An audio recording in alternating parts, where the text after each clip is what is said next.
Hello, this is John Briggs. Thank you so much for listening to our Christmas ghost story. We are delighted that you come back year after year to listen. But now you don't have to wait a full 12 months to listen to another ghost story. Now there are fireside ghost stories, published every month and available by subscription simply by clicking on the link in the description of this episode. So please, if you want to join us for more and you don't want to wait until Christmas, then click on the link in the description and join us by the fireside. But now, here's this year's Christmas ghost story.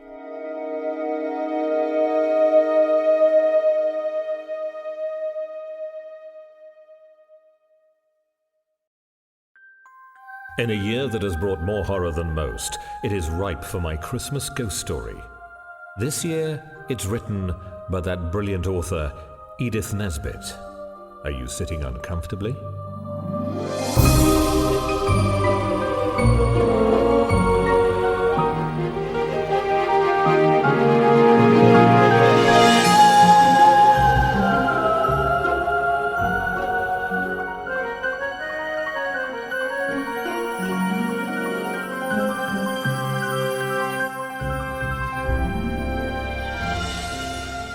No one ever thought that May Forster would marry John Charrington, but he thought differently, and things which John Charrington intended had a queer way of coming to pass.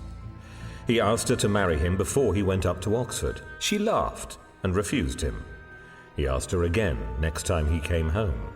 Again, she laughed, tossed her dainty blonde head, and again refused. A third time he asked her, she said it was becoming a confirmed bad habit, and laughed at him more than ever. John was not the only man who wanted to marry her. She was the belle of our village coterie, and we were all in love with her more or less. It was a sort of fashion, like Masher collars or Inverness capes. Therefore we were as much annoyed as surprised when John Charrington walked into our little local club. We held it in a loft over the Saddlers, I remember, and invited us all to his wedding. Your wedding? You don't mean it. Who's the happy fair? When's it to be? John Charrington filled his pipe and lighted it before he replied, and then he said, I'm sorry to deprive you fellows of your only joke, but Miss Forster and I are to be married in September. You don't mean it. He's got the mitten again and it's turned his head. No, I said, rising, I see it's true. Lend me a pistol, someone, or a first-class fare to the other end of nowhere. Charrington has bewitched the only party girl in our 20-mile radius. Was it mesmerism or a love potion, Jack? Neither, sir, but a gift you'll never have. Perseverance, and the best luck a man ever had in this world. There was something in his voice that silenced me, and all the chaff of the other fellows failed to draw him further. The queer thing about it was that when we congratulated Miss Forster, she blushed and smiled and dimpled for all the world as though she were in love with him and had been in love with him all the time. Upon my word, I think she had. Women are strange creatures.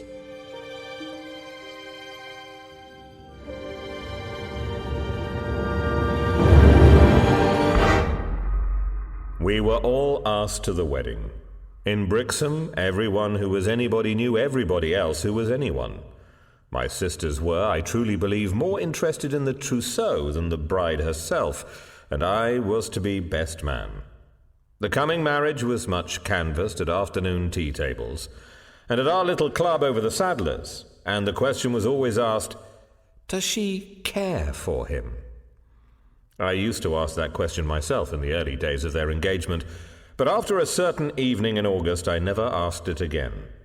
I was coming home from the club through the churchyard. Our church is on a time-grown hill, and the turf about it is so thick and soft that one's footsteps are noiseless. I made no sound as I vaulted the low lichened wall and threaded my way between the tombstones. It was at the same instant that I heard John Charrington's voice and saw her face. May was sitting on a low, flat gravestone with the full splendor of the western sun upon her mignon face. Its expression ended at once and forever any question of her love for him. It was transfigured to a beauty I should not have believed possible, even to that beautiful little face.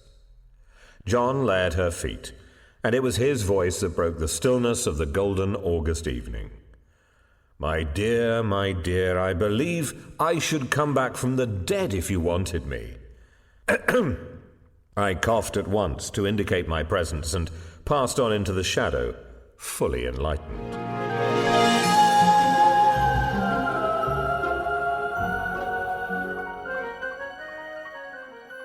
The wedding was to be in early September, 2 days before I had to run up to town on business. The train was late, of course, for we are on the Southeastern, and as I stood grumbling with my watch in my hand, whom should I see but John Charrington and May Forster? They were walking up and down the unfrequented end of the platform, arm in arm, looking into each other's eyes, careless of the sympathetic interest of the porters. Of course, I knew better than to hesitate a moment before burying myself in the booking office, and it was not till the train drew up at the platform that I obtrusively passed the pair with my Gladstone and took the corner in a first-class smoking carriage. I did this with as good an air of not seeing them as I could assume. I pride myself on my discretion, but if John were travelling alone, I wanted his company. I had it. "Hello, old man," came his cheery voice as he swung his bag into my carriage. "Here's luck. I was expecting a dull journey."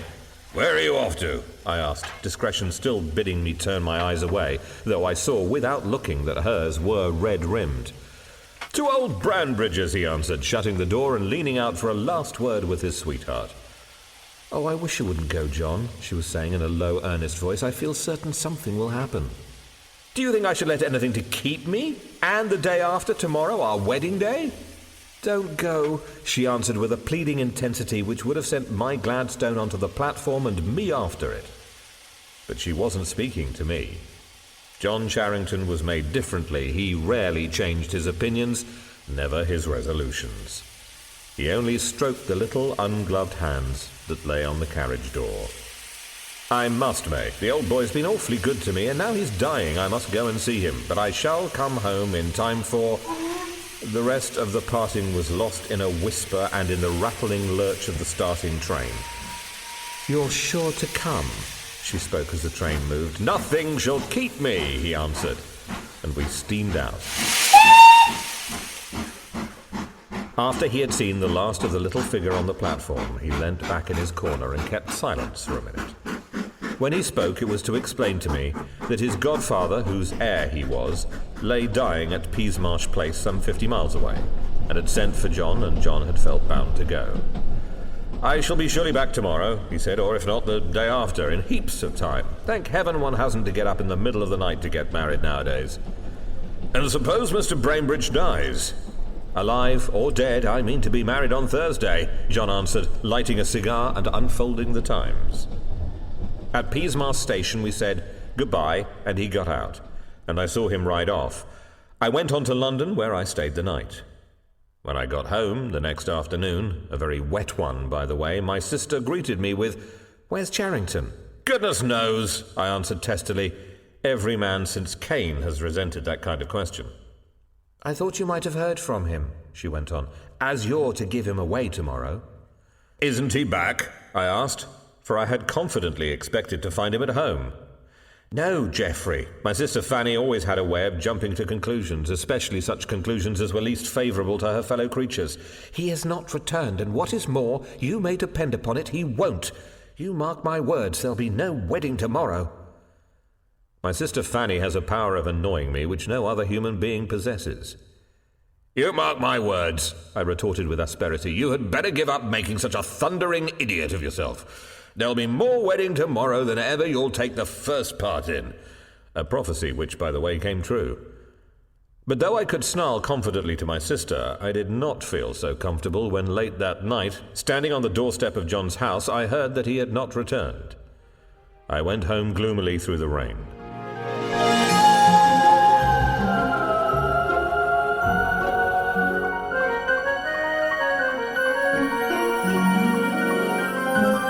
Next morning brought a brilliant blue sky, gold sun, and all such softness of air and beauty of cloud as go to make up a perfect day.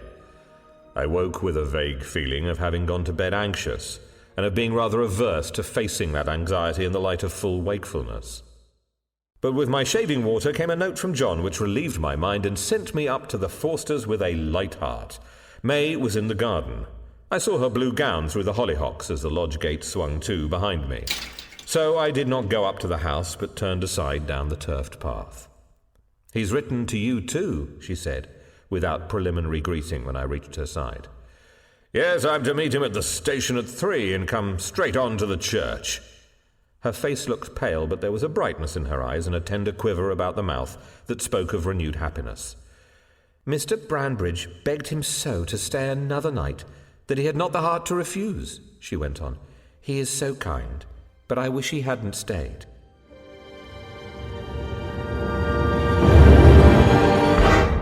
I was at the station at 2:30. I felt rather annoyed with John. It seemed a sort of slight to the beautiful girl who loved him that he should come as if it were out of breath and with the dust of travel upon him to take her hand, which some of us would have given the best years of our lives to take.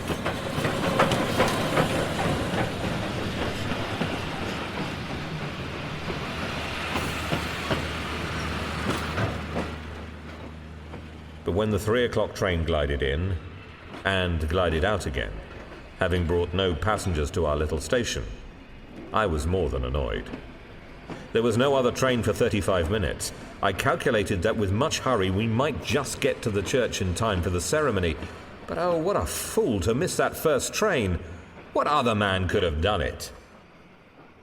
That 35 minutes seemed a year as I wandered round the station, reading the advertisements and the timetables and the company's bylaws and getting more and more angry with John Charrington. This confidence in his own power of getting everything he wanted the minute he wanted it was leading him too far. I hate waiting. Everyone does, but I believe I hate it more than anyone else. The 3:35 was late, of course. I ground my pipe between my teeth and stamped with impatience as I watched the signals. The signal went down. 5 minutes later, I flung myself into the carriage that I had brought for John. "Drive to the church," I said, as someone shut the door. "Mr. Charrington hasn't come by this train." Anxiety now replaced anger. What had become of the man? Could he have been taken suddenly ill? I had never known him have a day's illness in his life, and even so he might have telegraphed. Some awful accident must have happened to him. The thought that he had played her false no, not for a moment entered my head. Yes, something terrible had happened to him, and on me lay the task of telling his bride. I tell you, I almost wished the carriage would upset and break my head so that someone else might tell her, not I who... But that is nothing to do with the story.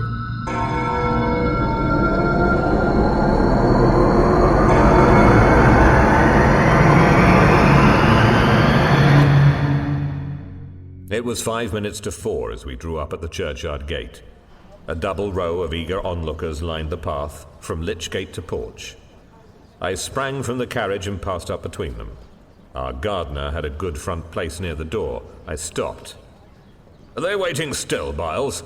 I asked simply to gain time, for of course I knew they were by the waiting crowd's attentive attitude. "Waiting, sir? No, sir. Why, it must be over by now." "Over? Then Mr. Charrington's come?" "To the minute, sir. He must have missed you somehow, and I say, sir," lowering his voice, "I never see Mr. John the least bit so afore. My opinion is he's been drinking pretty free. His clothes was all dusty and his face like a sheet. I tell you, we didn't like the looks of him at all, and the folks inside are saying all sorts of things. You'll see, something's gone very wrong with Mr. John, and he's tried liquor. He looked like a ghost, and then he went with his eyes straight before him with never a look or a word for none of us. Him, who was always such a gentleman." I never heard Biles make so long a speech.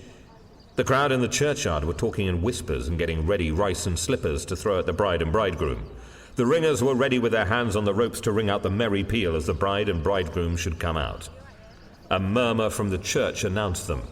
Out they came. Biles was right. John Charrington did not look himself. There was dust on his coat, his hair was disarranged. He seemed to have been in some row, for there was a black mark above his eyebrow. He was deathly pale, but his pallor was not greater than that of the bride, who might have been carved in ivory. dress, veil, orange blossoms and all. As they passed out, the ringers stooped. There were 6 of them, and then on the ears, expecting the gay wedding peal, came the slow tolling of the passing bell.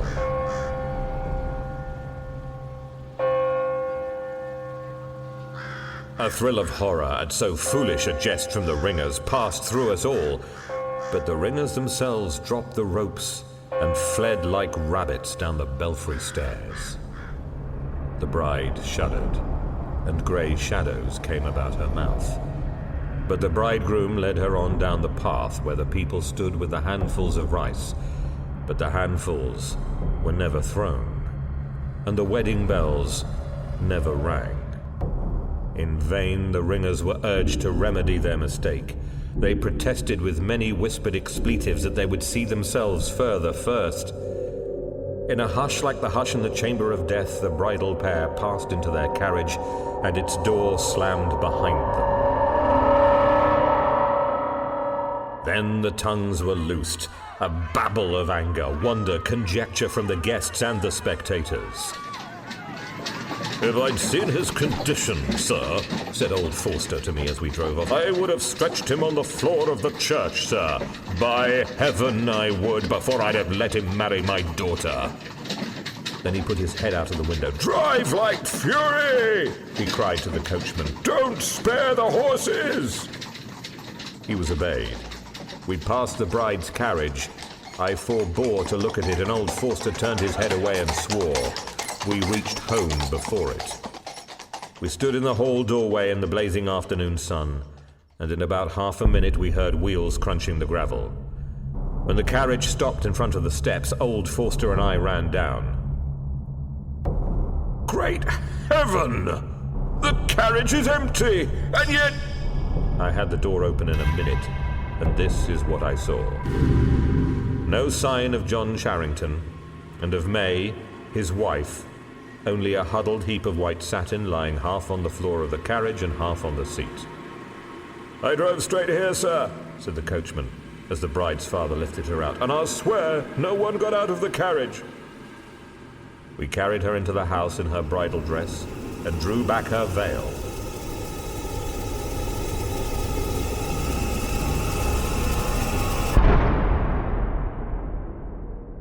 I saw her face. Shall I ever forget it? White and drawn with agony and horror, bearing such a look of terror as I have never seen since, except in dreams. And her hair, her radiant blonde hair, I tell you, it was white, like snow. As we stood, her father and I, half mad with the horror and mystery of it, a boy came up the avenue, a telegraph boy. They brought the orange envelope to me, and I tore it open. Mr. Charrington was thrown from his horse on his way to the station at 1:30, killed on the spot. And he was married to May Forster in our parish church at 3:30, in presence of half the parish. "I shall be married, dead or alive."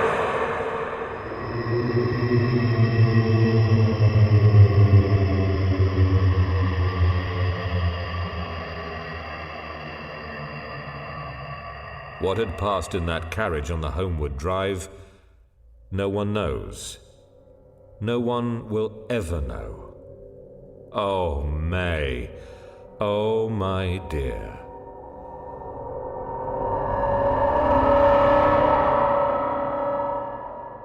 Before a week was over, they laid her beside her husband in our little churchyard on the thyme-covered hill, the churchyard where they had kept their love trysts. Thus was accomplished John Charrington's wedding.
Did you enjoy that particular episode? Well, we do hope you did.